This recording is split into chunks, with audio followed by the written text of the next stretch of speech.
But you brought me to the closest to tears I've been yet this morning, so thank you. Thank you, everybody.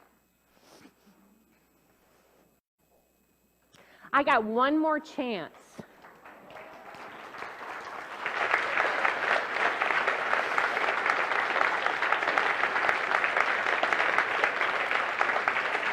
I haven't even said anything yet.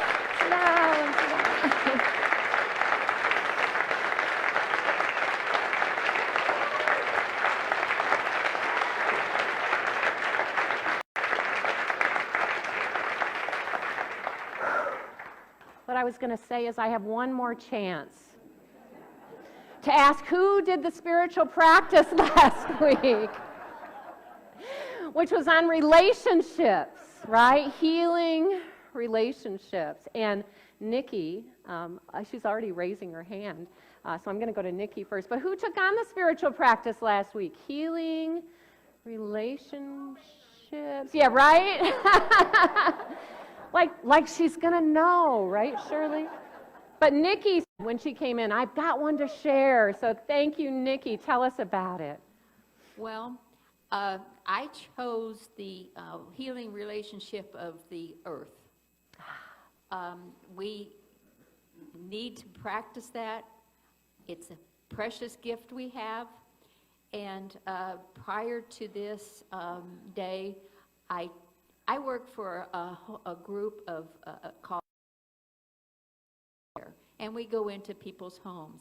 And so I asked the families to make sure that I had recycling things to recycle. And I also, because I am only there for a part of the time, I've made sure that all the other caregivers that come in know to do that too. Nice. But I also thought that it would be kind of neat to challenge the trustees and just in the summertime make it 1 degree warmer, and in the wintertime make it 1 degree cooler. How much we could save in energy on this big building. Yeah. Think about it. Thank you. you. Thank you, Nikki. That's all it takes, right? Each of us doing our little part. So I don't want to give anybody else a chance to speak. Yep, I see a hand.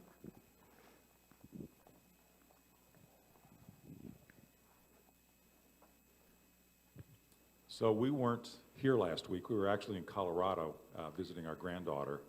But when you talk about healing relationships, we've had a difficult situation out there. Ella, our granddaughter, lost her mom, Jennifer's daughter, and my stepdaughter when she was 1. And her dad has made it a little difficult for us to get out and see her. But I think we made significant progress last weekend. We had meals together. This time last week, we were fly fishing with Ella in the Rockies. In terms of healing relationships, that was probably the best we've had in quite a long time. Oh, that's beautiful, Hamp. Yeah. I see that continuing. All right. So thank you, all of you, each week taking on these spiritual practices, because that is how you will live into these teachings. So some of you, many of you were here 7 years ago, right? When I came to interview, right?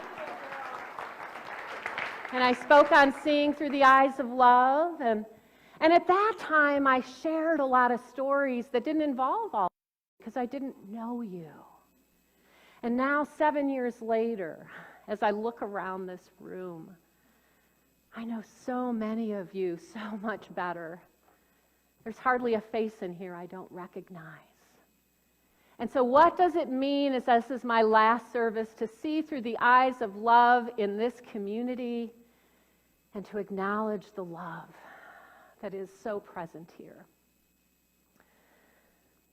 So one of the things that I wanted to do today was to acknowledge as community our covenant with one another. At some point during these last 7 years, we came up with a membership covenant. And from my perspective, this membership covenant embodies what it is to see through the eyes of love. And so that's what I'd like to speak about today. The ways in which I have seen that happening. I'm going to take these off now. I remember that service, by the way, that I interviewed. There were some people that were so uncomfortable with me wearing these glasses. And they were just sitting out there wondering if she ever take them off. So I will. I'll take them off for now. So the first thing is the way in which Unity Spiritual Center aligns with and teaches Jesus as our example, not the exception. That we in Unity Spiritual Center use the example that Jesus set of what it means to show up and be the Christ light. And that has caused, believe it or not, that idea and the way that I've expressed that, which is that Jesus is not the exception, Jesus is our example, was something that for some people that were here, there's so much chaos and confusion and division and all of this other stuff.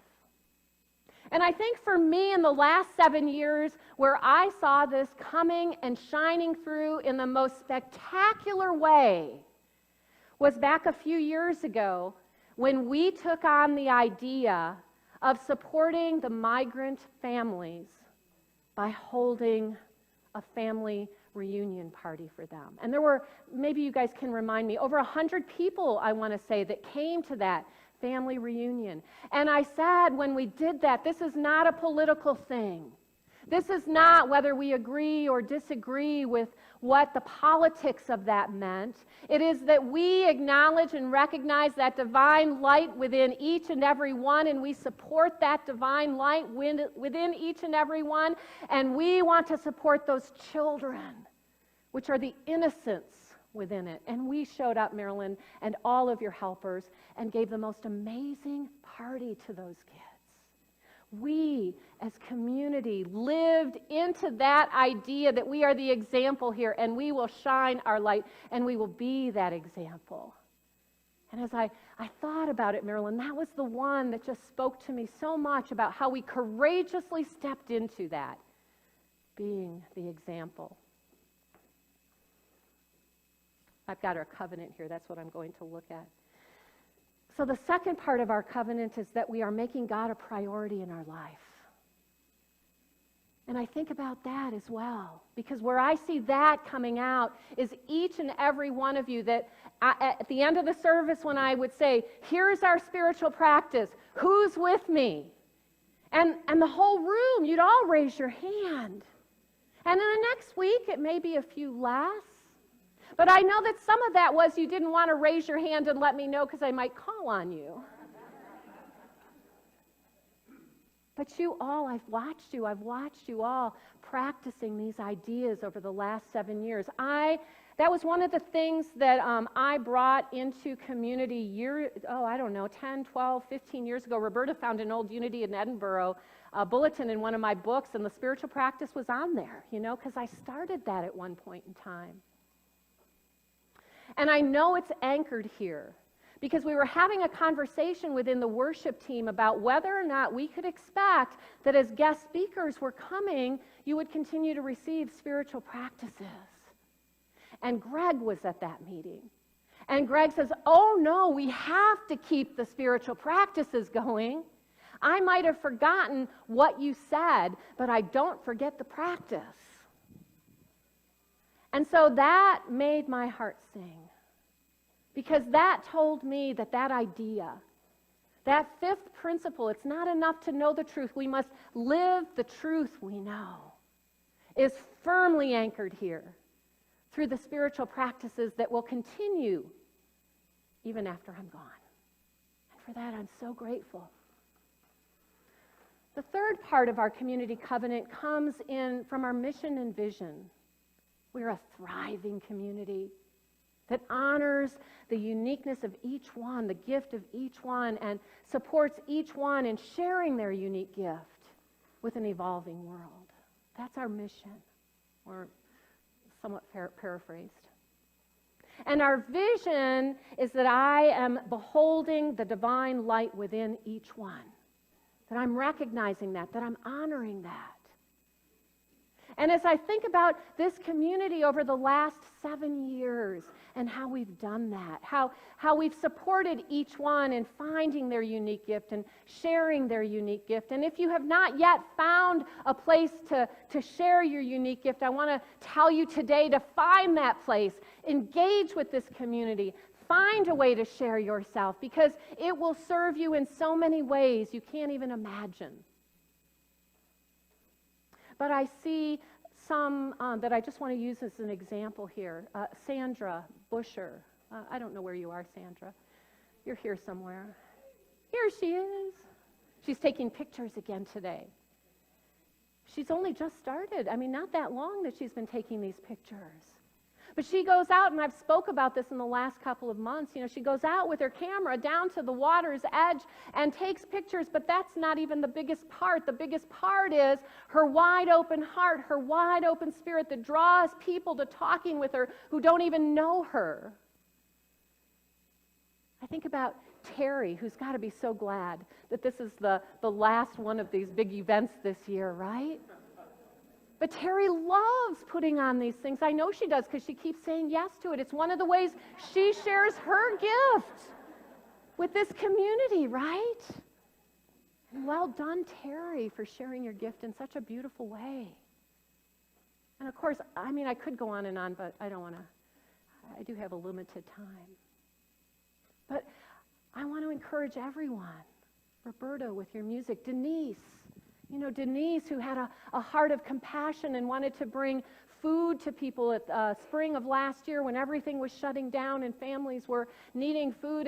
And Denise stepped up. Let's do this. So I share this with you because there's lots of teams, lots of places that you could already get engaged in, but we might need something that you have to give that hasn't even been begun here yet. This community is continuing. And I'm inviting you to think about, what do I have to share? What gift can I give? And then we live into these values that we have here. The values of love and acceptance that we've taken so seriously over the last 7 years. What does it look like to be love here when I might not agree with someone, when I might not resonate with someone's ideas or someone's teachings? How do we do that? Well, that's where love and acceptance comes in. Love and acceptance for those who look like us or don't look like us, think like us or don't think like us. And we've practiced that together in such a way that we have created a community of loving acceptance. The number one thing I hear here from people who visit for the first time, you were all so welcoming. I felt such welcome when I came through those doors. It felt like home. It felt like family. Now, I will tell you that does not happen in every Unity community. I was just on a webinar a couple of weeks ago with a bunch of Unity ministers, and the one Unity minister was talking about their community and said, if you're a new person, stand up. We want to acknowledge you, and people will be coming to greet you after service. But new person after new person came to this minister and said, nobody came to greet me. But that doesn't happen here. You keep your hearts open to love and acceptance and creating community, and it shows up. And it makes a difference, and I want you to hear that, because it's each and every one of you living into these values of this community that allows this community to thrive, that has allowed it to thrive for 95 years, and who's with me in seeing it 95 years from now? Yes. And as we live into these values, it works. It works. The last two values that we have are connection to spirit, which we live into, and service, sacred service. It's amazing how many people over the past 7 years have been involved in sacred service here in this community. People like John and Al and Michelle that showed up, Kristen, showed up week after week after week after week. I think Al has been behind that AV desk almost every week I've been here, except today. I don't know where he is.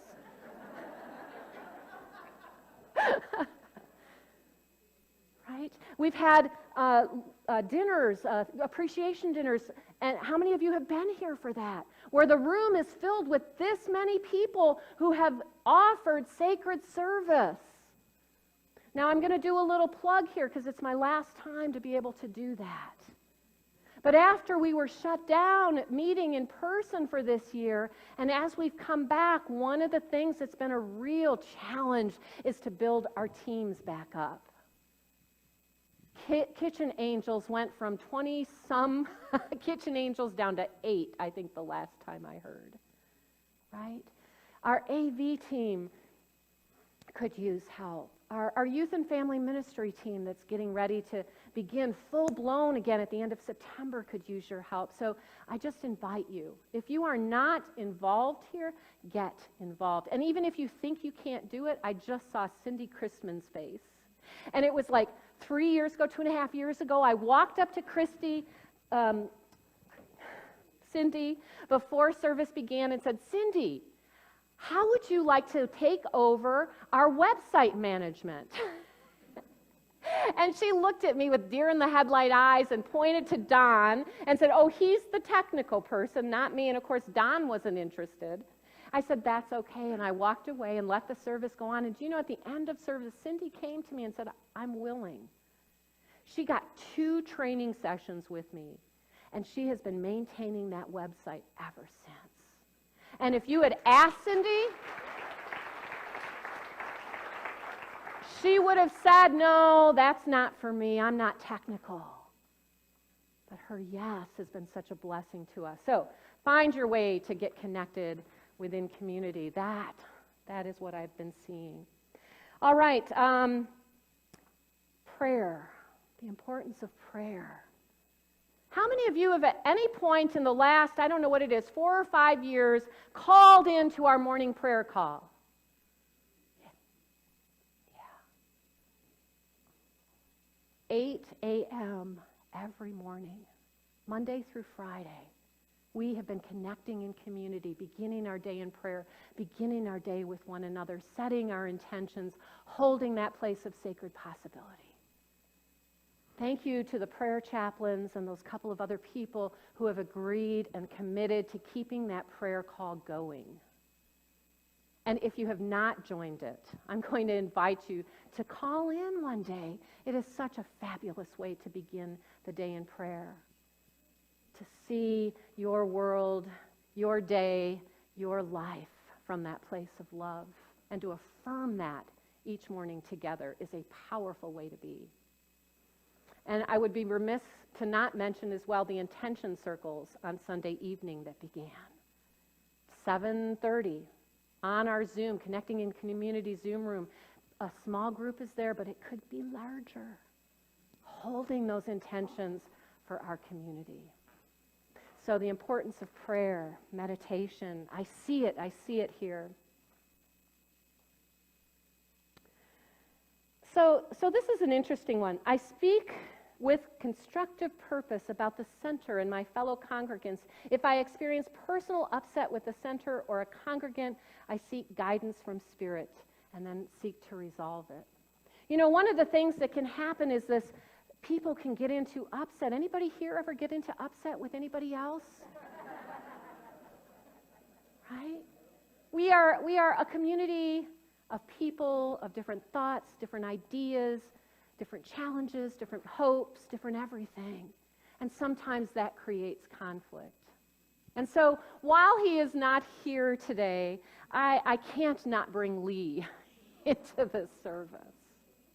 Our dear sweet Lee. Perhaps you remember a Sunday service where suddenly there was loud cussing coming from the back of Unity Hall as Lee got upset with somebody moving the thermostats. You know, Lee had a way of reacting in anger, as we all can, right? But the thing with Lee is that we would have conversations about how to respond in a different way. And Lee, he would come in and talk with me, and he'd be angry, and he'd walk out of my office, and he'd go to somewhere to sit and close his eyes, and then he'd come back. and he'd be over it, and let's sit and talk about it again, right?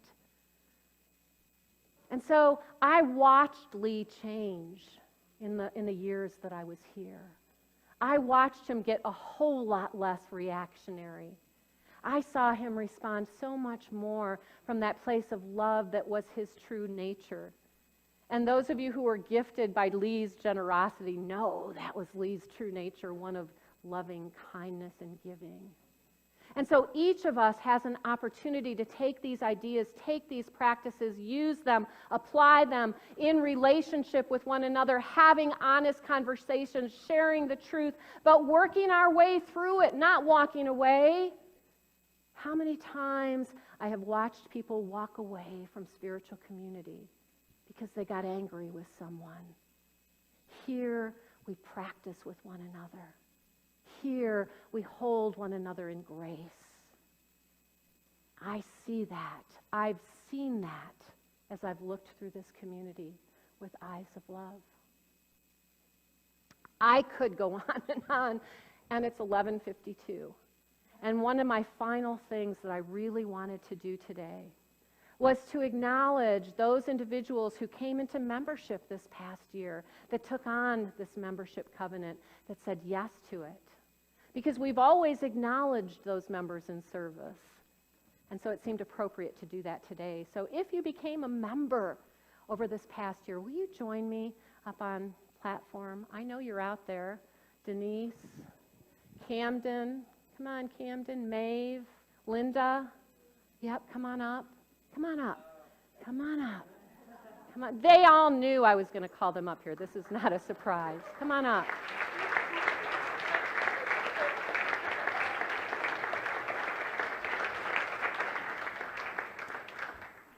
There are actually 8 new members. Some of them are missing here today. And so I'm really grateful to you all who were able to be here. I'll let you know who they all were in a moment. But all of you, as you became members, accepted with it that membership covenant that I was just talking about.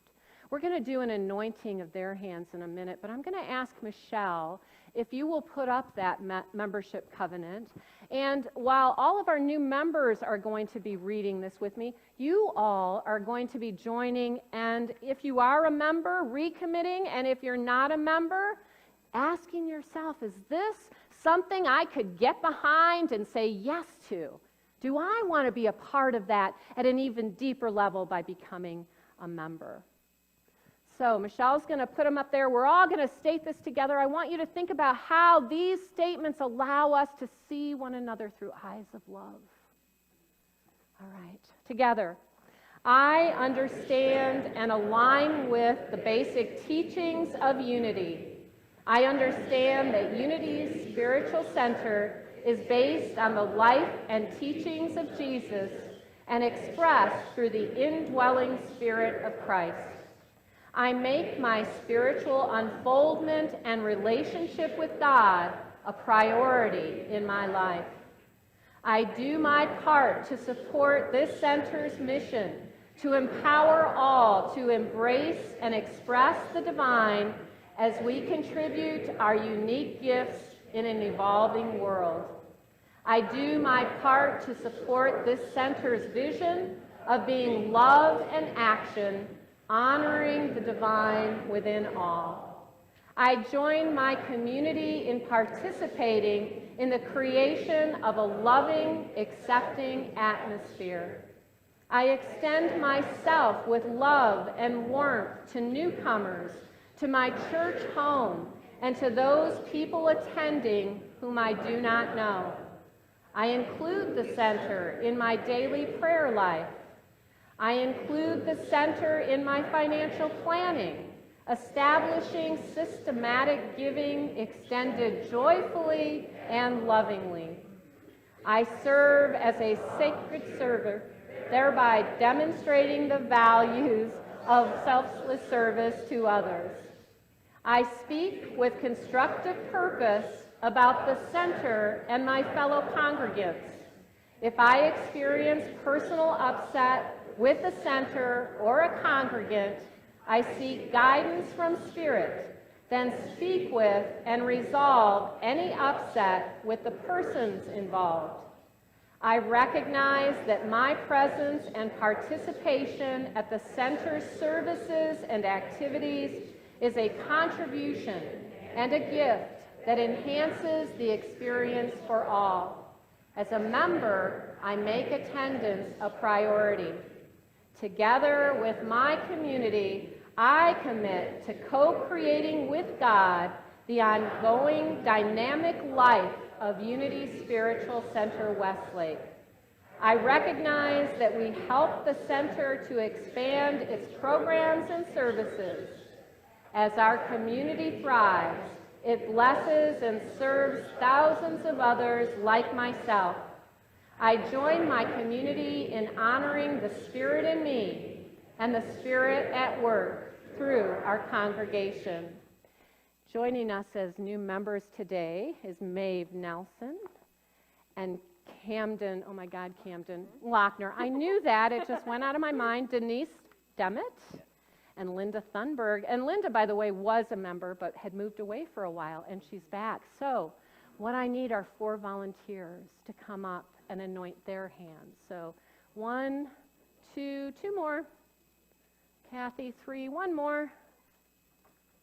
Peggy, 4. Perfect, perfect, perfect.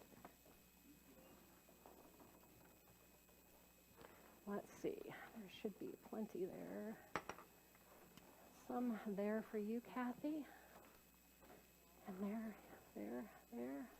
Those have no stoppers, so just so that you know when you pour, they'll pour.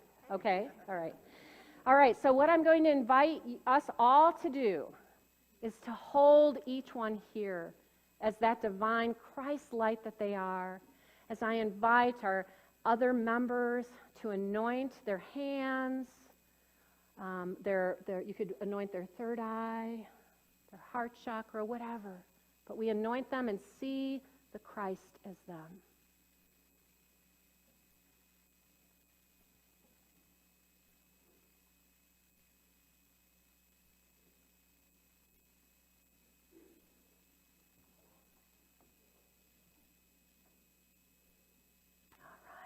Thank you. Thank you for the anointing. Thank you. Thanks, Greg. Thank you, Marilyn. You guys stay for just another moment. Thank you, thank you. All right, and now we are going to do our unity blessing for them. We love you, we bless you, we appreciate you, and we behold the Christ as you. Together. We love you, we bless you, we appreciate you, and we behold the Christ as you. Yes. So I have a gift for each one who became a member, and I will let you know who's not here as well. So Catherine Katz, some of you might remember Catherine's name. She too was a long ago member, had taken care of our bookstore before Margie, and came back to us during these months of shutdown. So Catherine was not able to be here today, but we recognize Catherine as a new member. Denise, thank you, Denise. I'm going to give hugs while we're doing this. I know. Jeff Lobos, who is also not able to be here, but Jeff joined. Camden. There you go. Thank you, Camden. Thank you. And Maeve. There you go. Thank you. And Linda. Thank you, Linda. Oh, love you all. And then we have Edith Vasquez. How many of you did not know Edith Vasquez wasn't even a member? Right? Like, what? What? Well, she became a member, but she's in Puerto Rico, so she couldn't be here today. And then one of our other young people who took us up on the, hey, why don't you join after graduating from YOU? And that's Corey Zeman. And so we recognize Corey as well. So thank you. Let's give our new members a round of applause.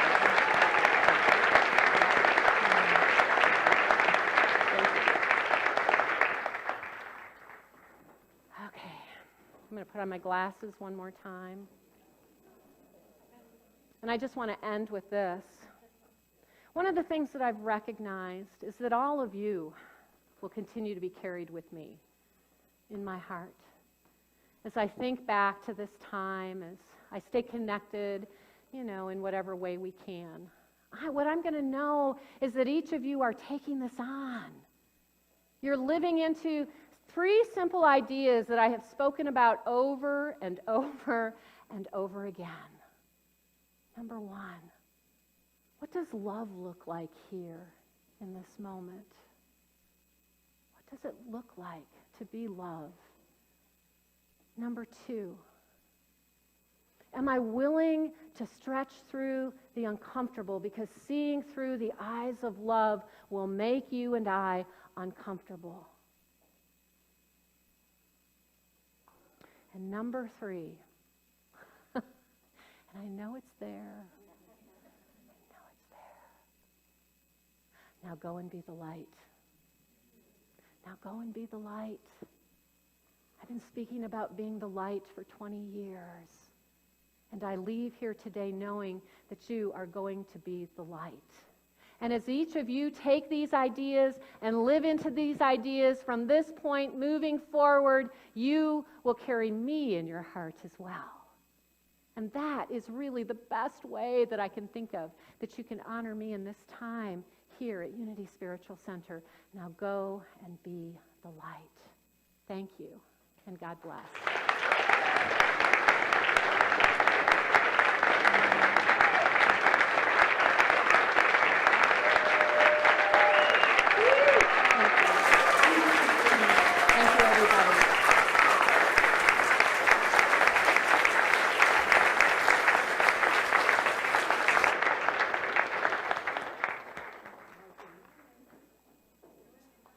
Up here, she forgot the spiritual practice. Oh, that's because, you know what?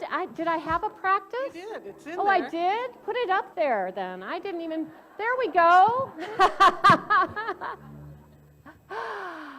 All right. We live in sacred relationship with every other something. Seeing through the eyes of love invites us to drop our defenses, open our hearts and minds, and see one another from an awareness of the divine at work within us all. So, of course, how is the divine inviting you to love more deeply today? What defenses can you drop? How can you open your heart and mind to someone this week? What will you do to lovingly engage in this beloved community moving forward through this time of transition? So much to choose from. Who's going to choose something? All right, I won't be here to ask next week, but I'm trusting you're all doing the work. Thank you, everybody. Thank you, Roberta.